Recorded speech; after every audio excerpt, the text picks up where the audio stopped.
Hello friends, welcome to ஜோஸ் Tamil health and beauty. இப்போ இருக்கக்கூடிய உணவுமுறை மாற்றங்கள் காரணமாக சின்ன பசங்கள்லேருந்து கால்வலி பிரச்சனையால் அவஸ்தைப்படுறாங்க. இந்த கால்வலி வந்துட்டாலே சரியான முறையில் அவங்களால தூங்கக்கூட முடியாது. அந்த அளவுக்கு நரக வேதனையை தரும் அது.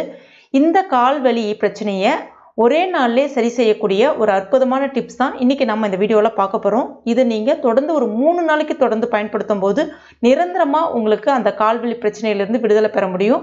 அது மட்டும் இல்லாமல் பழையபடி உங்களால் நல்லா ரொம்ப நேரம் நிற்க முடியும், ஆரோக்கியமாக சுறுசுறுப்பாக வேலை செய்ய முடியும். கால்வலி வர்றதுக்கு நிறைய காரணங்கள் இருக்குது. ஒரு நாள் நம்ம நீண்ட நேரம் நிற்கிறோம் அப்படின்னா நம்மளுடைய ஒட்டுமொத்த பாரத்தையுமே நம்மளுடைய காலும் பாதமும் தான் தாங்குது. நம்மளுடைய உடல் எடை அதிகரிப்பின் காரணமாகவும் கால்வலி வரும். இல்லை எலும்பு மூட்டு இனிப்பில் உள்ள காயம் காரணமாகவும் கால்வலி வரும். தசை நார்களில் கிழிசல் இருந்தாலும் வரும். ரத்தம் உறைதல் காரணமாகவும் வரும். சில பேருக்கு மோசமான ரத்த ஓட்டம் காரணமாகவும் இருக்கலாம். இல்லைன்னா வெரிகோஸ் வெயின் சொல்லக்கூடிய அந்த சுருள் நரம்புன்னு சொல்லுவாங்க, அதாவது சுருள் சிரை நரம்பு அப்படின்னு சொல்லுவாங்க, அதன் காரணமாகவும் கால்வலி வரலாம். கால்வலி வரப்போகுதுன்றதை ரொம்ப எளிதாக கண்டுபிடிக்கலாம். நம்முடைய கால் பகுதிக்கும் முதுகு தண்டினுடைய பின்புறத்தில் கீழ்ப்பகுதிக்கும் உணர்வு இல்லாமல் இருக்கும். இல்லைனா சுகர் பேஷண்ட், அதாவது டயபெட்டிக் பேஷண்ட்டுக்கு பார்த்தீங்கன்னா நரம்பு சேதமடையும். அந்த பாதத்தில் ஒரு விதமான கூச்சம் இருக்கும். இல்லைனா பின்னங்கால் தசை பிடித்து நரம்பு சில பேருக்கு இழுக்கும். இது சியாட்டிக்கான்னு சொல்லுவாங்க. இது எல்லாமே கால்வலி வரதுக்கு காரணங்கள்.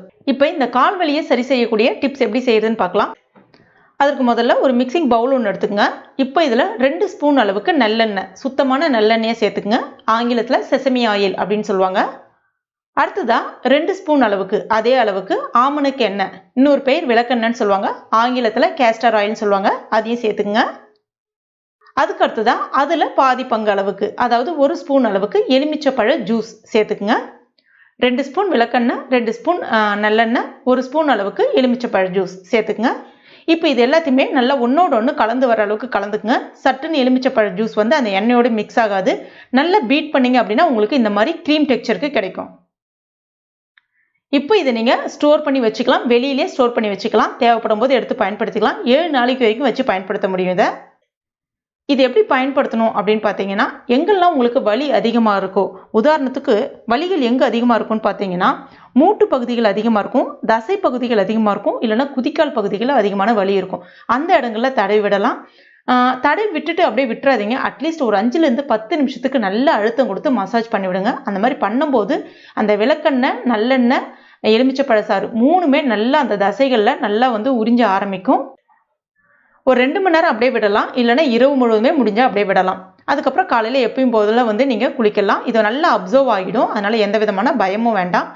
அதுக்கப்புறமா அதாவது இல்லை நாங்கள் ஒரு 2 மணி நேரம் விட்டுட்டு ஒரு டிஷ்யூ பேப்பரில் தொடச்சிடலாம்னா தாராளமாக தொடச்சி விடலாம். இது எப்போ நீங்கள் பண்ணலான்னு பார்த்தீங்கன்னா, ஒரு நாளைக்கு 2 தடவை பண்ணும்போது நல்ல ஒரு அருமையான பலன் தெரியும். இது நீங்கள் பண்ண ஒரு 2 மணி நேரத்துலேயே உங்களுக்கு கால்வலி சுத்தமாகவே இருக்காது. அதே மாதிரி ஒரே நாளில் உங்களுக்கு கால்வலி நிரந்தரமாக சரியாகிடுமா அப்படின்னா நான் அப்படி சொல்ல வரல. அட்லீஸ்ட் ஒரு 3 நாளைக்கு, ஒரு நாளைக்கு 2 வேளை வீதம் 3 நாளைக்கு தொடர்ந்து பண்ணுங்கள். நிச்சயமாக உங்களுக்கு கால்வலி இருந்த இடமே தெரியாது. அந்த அளவுக்கு நல்லா அந்த ரத்த ஓட்டம் அந்த இடத்துல அதிகரிக்க ஆரம்பிக்கும். அந்த தசை எல்லாமே உங்களுக்கு, அதாவது அந்த தசை பிடிப்பு எல்லாம் சொல்லுவாங்க இல்லையா, அது எல்லாமே ரிலீஸ் ஆக ஆரம்பிக்கும். நல்ல உங்களுக்கு கால் பழையபடி உங்களுக்கு ஆரோக்கியமாக சுறுசுறுப்பாக வேலை செய்ய ஆரம்பிக்கும். ரொம்ப அருமையான ரிசல்ட் கொடுக்கும். இது நீங்கள் ஒரு முறை ட்ரை பண்ணி பாருங்கள். எல்லாமே நம்ம வீட்டில் இருக்கக்கூடிய ஒரு எளிமையான பொருட்கள் தான். பொதுவாகவே எதிர்காலத்தில் கால்வலி வரக்கூடாது அப்படின்னா விட்டமின் டி நிறைந்த உணவுகளை அதிகமாக எடுத்துக்கணும். விட்டமின் டி நிறைந்த உணவுகளை அதிகமாக எடுத்துக்கிறதுக்கு நீங்கள் ரொம்ப செலவு பண்ண வேண்டிய அவசியம்லாம் கிடையாது. 10 நிமிஷம் நல்லா அடிக்கிற வெயிலில் நின்னாலே போதும். விட்டமின் டி ரொம்ப எளிதாக நம்ம உடம்புல சேர ஆரம்பிச்சிடும். அதுக்கு அடுத்ததாக பொட்டாசியம் நிறைந்த உணவுகளை அதிகமாக எடுத்துக்கணும். உதாரணத்துக்கு உலர் காய்ந்த திராட்சைகள், இல்லைன்னா நிறைய நட்ஸ் வகைகள், இதெல்லாம் சாப்பிடும்போது நம்ம உடம்புல அதிகப்படியான பொட்டாசியம், விட்டமின் டி ரொம்ப எளிதாக சேர ஆரம்பிச்சிடும். கண்டிப்பாக ட்ரை பண்ணி பாருங்கள்.